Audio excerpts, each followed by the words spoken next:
हमारे सभी दर्शकों को सादर प्रणाम। जय श्री कृष्ण। आज का हमारा विषय है, व्यक्ति के पास भाग्य से अच्छा धन होता है, अच्छा मकान होता है, अच्छा वाहन होता है, सुख सुविधाएं सारी होती है किस योग के कारण। हर व्यक्ति चाहता है उसके पास अच्छा मकान हो, अच्छी भूमि हो, संपत्ति हो, वाहन हो और सुख सुविधाओं के सारे साधन हो, जो भी चाहे तुरंत हाथ में आ जाए।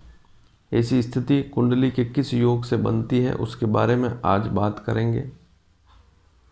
हालांकि बहुत ही साधारण सा विषय है, इसको आसानी से समझ सकते हैं, लेकिन यदि ऐसा योग किसी की कुंडली में है तो उसके पास कोई कमी नहीं रहती है। तो बहुत ही विशेष विषय है, इस पर ध्यान देंगे तो आप भी कुछ सीख पाएंगे। और यदि आपकी कुंडली में भी इस प्रकार का योग है तो आप कहीं न कहीं अच्छी दशाओं में अच्छे भोग उपभोग के साधन प्राप्त कर पाएंगे और आपके पास अच्छी आय भी होगी। चाहे पिता से मिले, चाहे अन्य किसी व्यक्ति से मिले, आपको लाभ भी अच्छा मिलेगा, आपकी संपत्ति भी अच्छी होगी यदि इस प्रकार का योग आपकी कुंडली में है। एक व्यक्ति के पास अच्छी संपत्ति है, सुख सुविधाएं हैं, तो बड़े से बड़ा संकट भी एक बार आता है तो वह उससे छुटकारा कैसे न कैसे पा लेता है। लेकिन जो व्यक्ति पहले से ही दुखी है, उसके पास ना संपत्ति है, ना वाहन है, ना धन है, ना मकान है, कुछ भी नहीं है, ऐसी स्थिति में यदि उसके ऊपर कोई बड़ी समस्या आ जाए तो उससे छुटकारा पाना बहुत समस्या वाला हो जाता है। तो इस योग को समझने के लिए सबसे पहले तो आप इस चार्ट को देखें। यहाँ पर एक चार्ट है। हमेशा इस चार्ट को अनेकों वीडियो में मैं बता चुका हूँ, लेकिन हर बार बताना ज़रूरी इसलिए होता है कि क्योंकि कुछ नए लोग भी रोज़ जुड़ते हैं, वे भी देखते हैं। जो पहली बार देख रहे हैं उनके लिए तो यह विषय नया है। तो आखिर राशि स्वामी कैसे समझें। आपकी कुंडली जब भी आप खोलकर देखेंगे तो उसमें किसी न किसी भाव में अंक लिखा हुआ होगा, कोई न कोई अंक होगा। उस अंक के स्वामी को कैसे समझेंगे, इस चार्ट से समझेंगे। इस चार्ट में आप देखें कि जहाँ पर 1 लिखा हुआ है वहाँ मेष राशि है, उसका स्वामी मंगल होता है। तो कुंडली में जहाँ कहीं पर भी 1 का अंक लिखा हो उसका स्वामी मंगल कहलाएगा। जहाँ 2 लिखा है उसका स्वामी शुक्र कहलाएगा। जहाँ 3 लिखा है उसका स्वामी बुध कहलाएगा। तो इस प्रकार से इस चार्ट को समझना है। राशियों के नाम लिखे हुए हैं, लेकिन जन्म पत्रिका में राशियों के नाम लिखे हुए नहीं होते हैं, वहाँ इन राशियों के अंक ही मिलेंगे। जैसे सिंह राशि है तो 5 का अंक लिखा हुआ मिलेगा कुंडली में और उसका स्वामी आपको समझना होगा कि सूर्य है।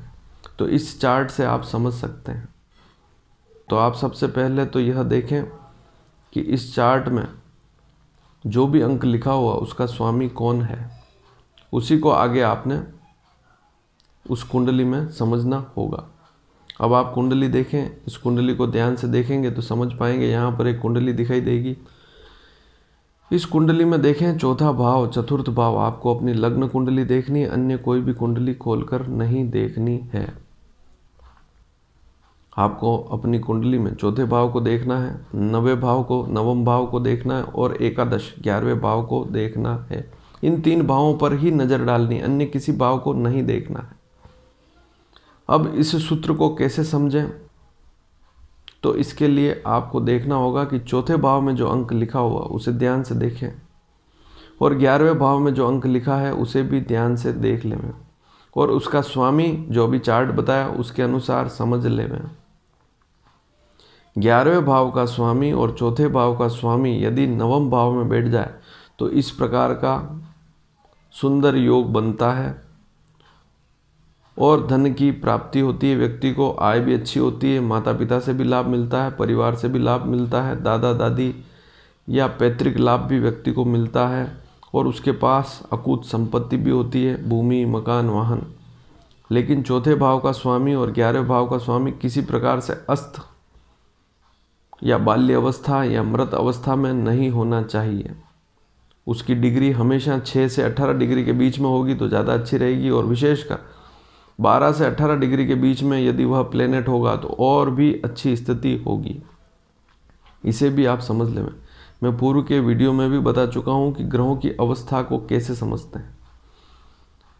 चौथे भाव का स्वामी और 11वें भाव का स्वामी, सीधा सा सूत्र है।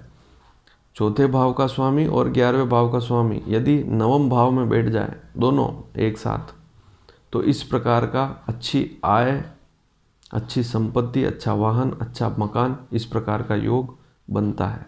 और यदि आपकी कुंडली में भी ऐसा योग है तो आप इसे समझ सकते हैं। अब एक बात और ज़रूर समझ लें, लग्न और पंचम और नवम में जो राशि लिखी हुई है, जो अंक लिखा हुआ, उसका जो भी स्वामी है उसकी दशा यदि आने वाली है तब ऐसी स्थिति बहुत ही अच्छी हो जाती है। तब यह मानकर चलें कि व्यक्ति को 100% ये सारी सुख सुविधाएं मिलेगी। बहुत सी बार चौथे भाव का स्वामी, 11वें भाव का स्वामी नवम भाव में होता है, तब भी उसको व्यवस्थाएं मिलती है लेकिन कम मिलती है। उसका कारण यह है कि उसकी दशाएं अच्छी नहीं है। यदि व्यक्ति की दशाएं भी अच्छी चल रही है तो दोनों ही स्थितियां मजबूत हो जाती है।